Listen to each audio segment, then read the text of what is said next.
I'm Sarah. Living in a quiet suburban neighborhood might sound like the perfect life, right? For me, it was anything but. At 15, my world was flipped upside down when my dad remarried. He married Janet, and along with her came Alex, 17, and Brenda, 14. From the outside, they seemed like average teens, but their treatment of me was far from ordinary. It started subtly, whispers, quiet laughter. At first, I thought I was imagining things. But soon, the pattern emerged. One morning, as I approached the breakfast table, Brenda sneered, "Did you actually think you were invited to sit with us?" Her eyes never left her phone. Alex chimed in with a smirk, "Yeah, Sarah.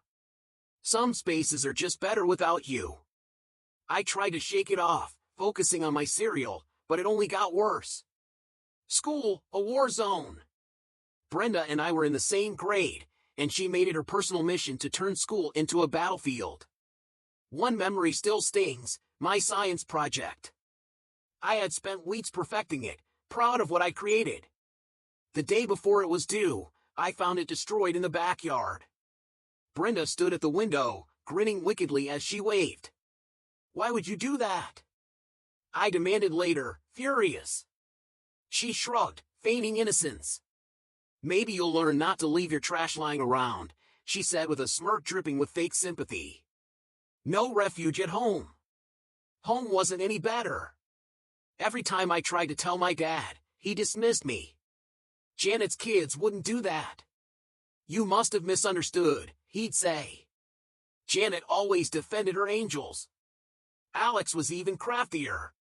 He'd lie straight to my dad, fabricating things I supposedly said or did. One evening, I overheard him telling my dad, "She said she hates living here and wishes you hadn't married Janet." His tone oozed fake concern. I stormed in. "That's not true. Why are you lying?" Dad looked at me with confusion and disappointment. "Sarah, go to your room. We'll talk later," he said. But we never did. It was always my word against theirs, and I always lost. The breaking point. By the time I was 18, I had reached my limit. I couldn't thrive there, I was barely surviving. The night before my birthday, I packed a small bag. "I can't do this anymore," I whispered to myself, a mix of fear and relief washing over me. Leaving was my only option. The morning I turned 18, I left before dawn. The house was silent, my bag light, but my heart heavy with hope. A new chapter begins. I boarded a bus to a city 4 hours away to start college. The campus was massive, the crowds overwhelming. For weeks, I clung to my schedule like a lifeline. The loneliness was crushing. Every laugh, every group of friends reminded me of what I'd left behind, not just a family, but the hope of belonging. But I refused to let my past define me.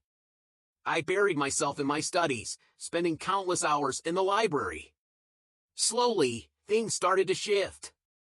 A friend in the noise. Working part-time at the campus cafe became my escape. The bustling, noisy environment left no room for dwelling on my struggles. It was there I met Mia, a fellow student with a knack for making people feel seen. "Hey, you're the girl always buried in textbooks, right? Saving the world one page at a time?"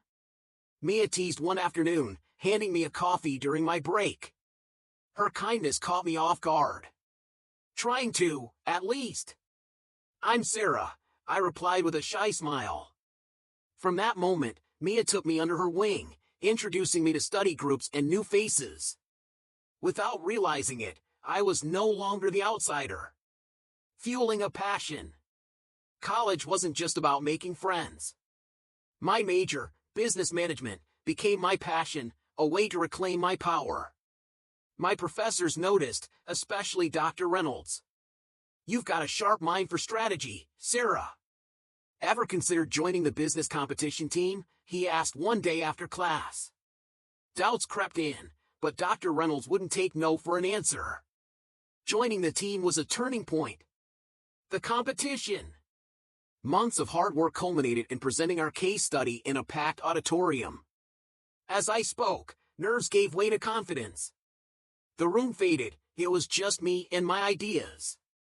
When they announced us as winners, my teammates cheered, lifting me into the air. For the first time, I felt a long-lost sense of self-worth returning. Building a new life.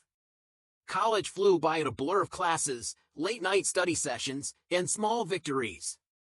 By graduation, I wasn't just a student, I was a leader, a friend, and a competitor. Dr. Reynolds handed me an envelope after the ceremony.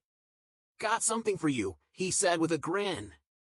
Inside was a job offer from a top firm. Holding it, I realized it wasn't just a job, it was proof of everything I had fought for. Rising from the ashes. Entering the corporate world was like stepping into another competition, but I was ready. Every promotion felt like vindication, every success a testament to my resilience. From the ashes of my old life, I had risen, stronger, determined, and unstoppable. Proof that I could rise above the shadows of my past, that's what drove me. But then, life threw me an unexpected curveball. The company announced a merger with a struggling competitor. On paper, it was a strategic move to expand our influence. In reality, it unleashed a storm of challenges. Chief among them? The unthinkable arrival of Alex and Brenda. The day they walked into the office, part of a tour group, is etched in my memory. Alex wore his trademark smug grin, while Brenda carried herself with an air of authority, thinly veiling her nervousness. At first, they didn't notice me. To them, I was just another face in a sea of new colleagues. But anonymity has a short lifespan. A week later, the dust of the merger barely settled, I received a promotion. I was tasked with leading a new team for the integration process. And yes, that team included them.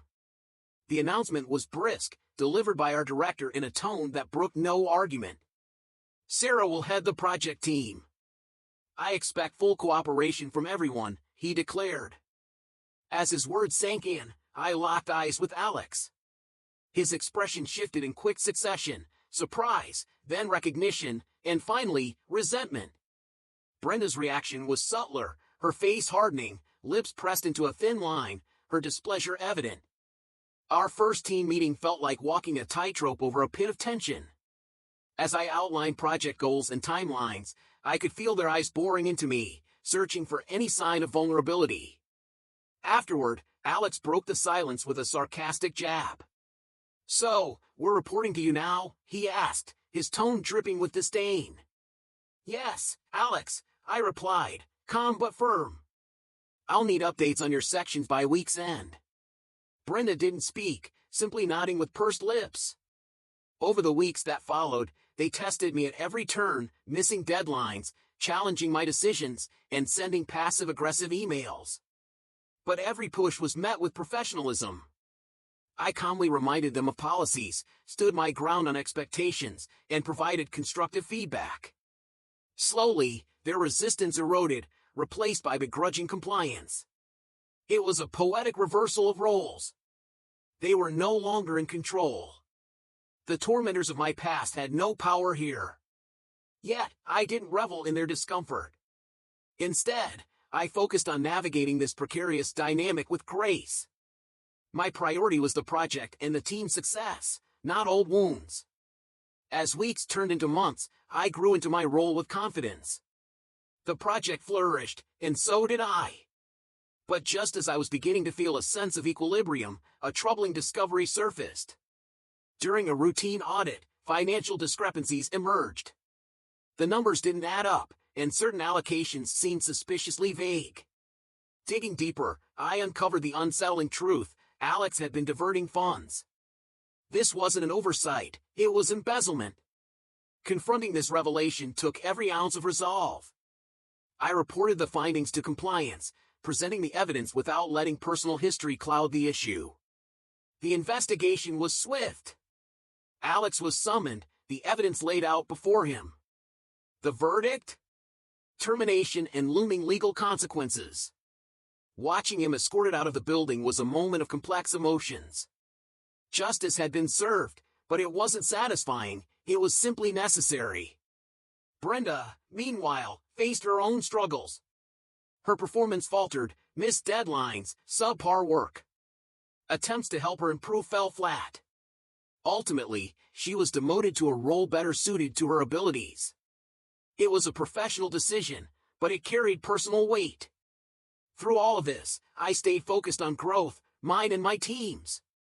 My dedication didn't go unnoticed. As the project neared completion, the director called me in. "Your handling of these challenges has been exemplary," he said. "We need leadership like yours as we expand. I want you to lead the new department." The promotion was monumental, not just for my career, but as a testament to my journey. Standing by the window of my new office, the city stretched before me in twilight hues, I reflected on how far I'd come.